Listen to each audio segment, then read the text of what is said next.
yes, yes. Or should I say, OMG. Because I warned you. The Rafi warned you what was going to happen if Jared Anderson stepped in the ring with Martin Bakole. There was only ever going to be one winner. It wasn't going to be Jared Anderson. It was always going to be Martin Bakole. You see, Jared Anderson is just a young kid. He's 24. Mind you, is that any excuse? I mean, Mike Tyson was champion by the time he was 21, I believe. Mike Tyson, yeah? So, but he's young. He's young. But there's a big difference with Jared Anderson and Martin Bakole. You see, Martin Bakole's been through the fire.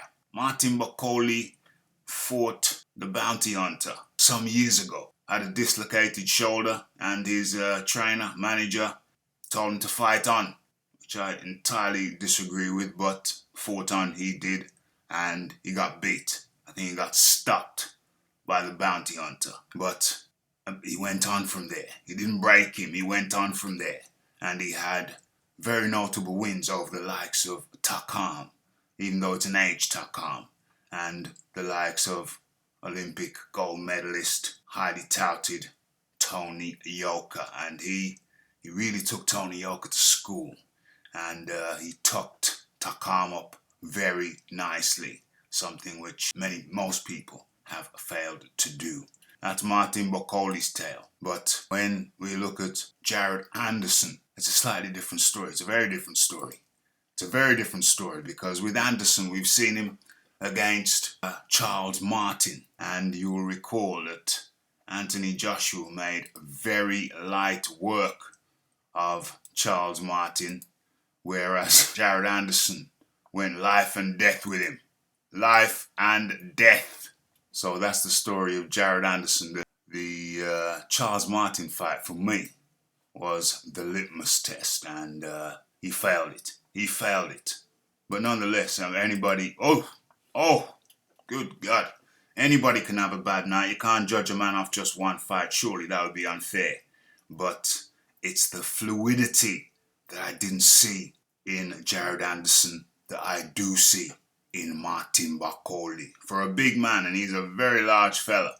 Yeah, people talk about the big gut. Yeah, he'd probably be better off without it, but, hey, maybe that just gives him a better center of gravity. I don't know. But as far as the blistering speed's concerned, you just saw it.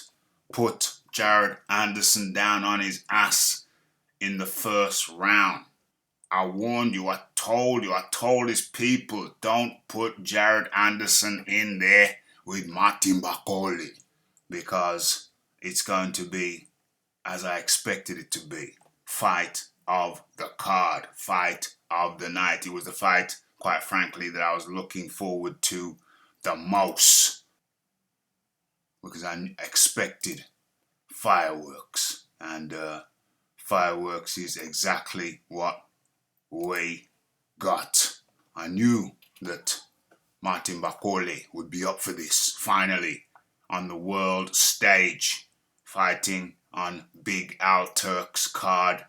I knew he'd be up for this, and he certainly did not disappoint. The fluidity, those fast hands, don't worry about the big belly. Those fast hands, we talk about Big Belly Miller later. Actually, I've already done that video. Go check it out.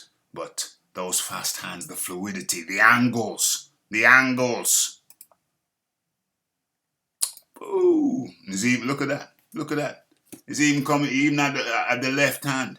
Where'd he go? Left, right, and even at the left hand coming for it. If it coming for Jared, if he didn't go down. If he didn't go down, he had the left hand ready for him. Look at it, cocked, locked and cocked.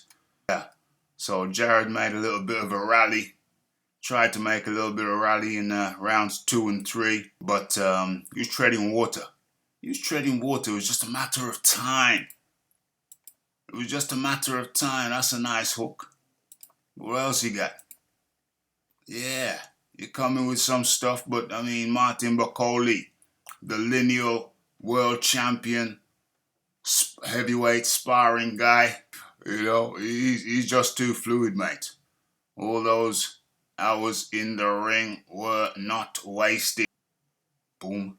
It was an uppercut before that put Jared Anderson back down on his derriere, as the French would say. And that was in round 5. Jared gently got back to his feet.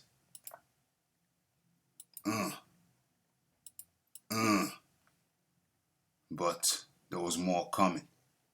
There was more coming. I told you the other day, there's a storm coming. I did not lie. Boom. Boom. Look at the fluidity. Look how he just flicks it out. Catches his man square. Look at that.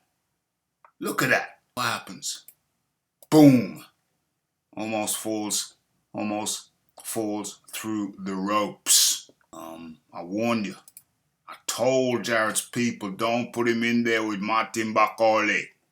It ain't gonna end well. I think that was the second knockdown of the 5th round. And Martin was just in the process of tuning him up.